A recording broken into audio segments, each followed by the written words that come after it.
大家好，我係 Henry，又嚟到今週嘅市場熱話。今個禮拜咧都相當多嘅消息啊，包括咧就係中美咧終於達成呢個貿易協議啦，再加上咧印巴嗰方面咧又有個停戰，嚟緊咧俄烏咧都會可能坐低嚟傾啦，再加上咧美國嘅4月份 CPI 數據咧按月嚟講咧個升幅咧又少過市場預期。咁呢方面咧一系列嘅好消息咧，其實咧都提振咗呢個環球嘅股市啦。今日嚟講咧，都有3個重點咧，同大家咧可能帶出嚟咧分享下嘅，包括咧就係咧近排咧香港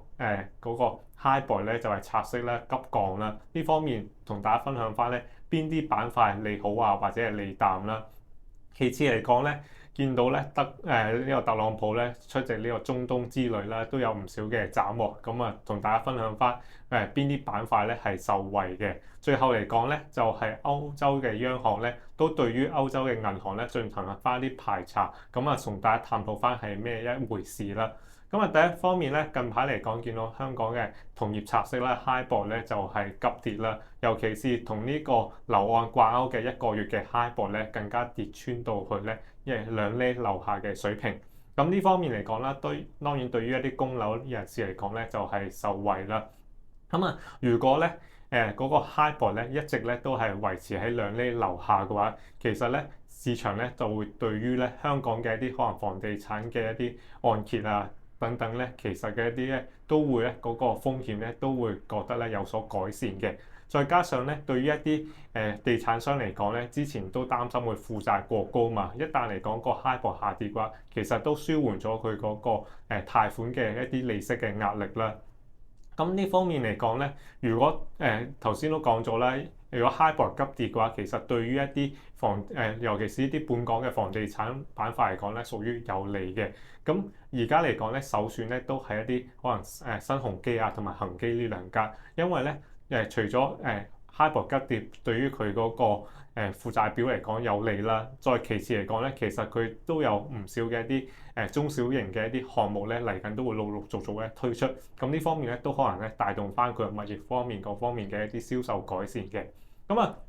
HIBOR 急跌咧，其實對於一啲本土嘅銀行板塊咧就相對不利翻一啲啦，尤其是對於可能恒生啊、東亞啊同埋中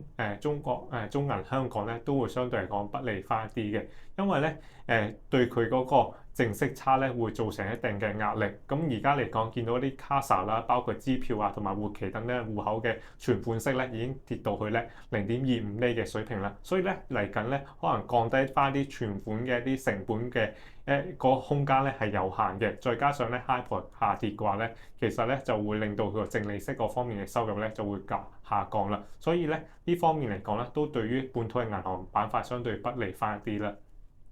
咁啊，第二樣咧就想同大家分享翻咧，就係特朗普嘅一個揾銀嘅之旅啦，去咗呢個中東嘅3個國家，包括就係沙特啦、卡塔爾同埋呢個阿聯酋嘅。咁啊，見到就係無論喺卡塔爾同埋即係沙特咧，其實都簽咗啲大單啦，所以預期嚟講咧，喺阿聯酋咧都會有一啲嘅大單咧，其實都會咧簽得成嘅。咁啊，對於一啲半導體嚟講，尤其是一啲美國嘅半導體板塊咧，就相對有利翻一啲啦。因為咧嚟緊咧，例如好似NVIDIA 咧，都會對於咧就係咧提供更加多嘅芯片咧，俾沙特等嘅國家嚟緊，佢可能未來5年咧就會咧銷售咧超過10萬粒嘅一個 AI 嘅相關嘅人工智能芯片咧，去到沙特等嘅國家啦。咁啊，其次嚟講咧，AMD 咧亦都會咧未來5年咧就係同呢個沙特合作啦。咁我個合約規模咧都超過100億嘅美金啦，嚟建設翻一啲 AI 相關嘅一啲基礎設施啦。所以咧呢方面嚟講咧，可能咧。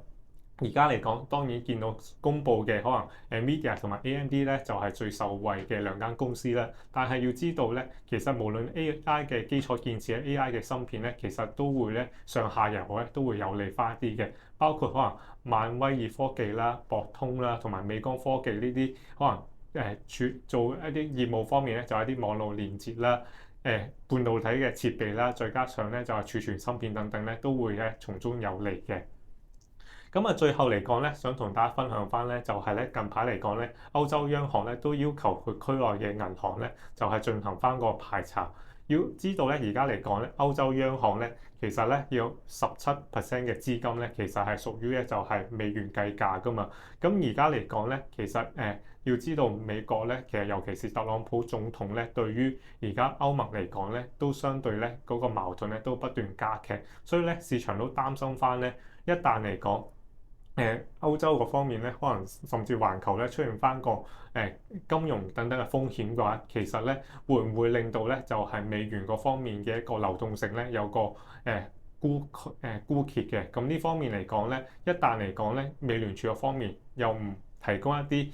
流動性俾呢個歐洲央行嘅話，其實隨時令到一啲歐洲嘅區內嘅銀行咧出現翻個系統性嘅金融風險。咁呢方面嚟講咧，見到歐洲啊，似乎啲歐盟嘅國家其實咧都積極處理翻佢旗下啲可能對於美國嘅方面嘅貿易談判啦，對於自身嘅一啲金融嘅一啲脆弱嗰方面啦，做翻個改善啦。所以咧總括嚟講咧，見到今年嚟講咧，一啲歐洲股市咧其實都跑贏翻其他國家嘅。咁除咗就係減息之外啦，見到德國咧又擴大翻佢旗下嘅一啲財務嗰方面嘅一啲擴張啦。咁呢方面咧，其實嚟緊咧，一旦咧就係嗰個通脹咧回落翻咧，其實整體嚟講咧，歐洲股市咧都可能咧繼續咧都會跑贏翻個市場嘅。今週嘅市場熱話咧，就同大家分享到呢一度啦。你啲申報翻咧，本人會有持有上述提及嘅股票。咁下星期再見，拜拜。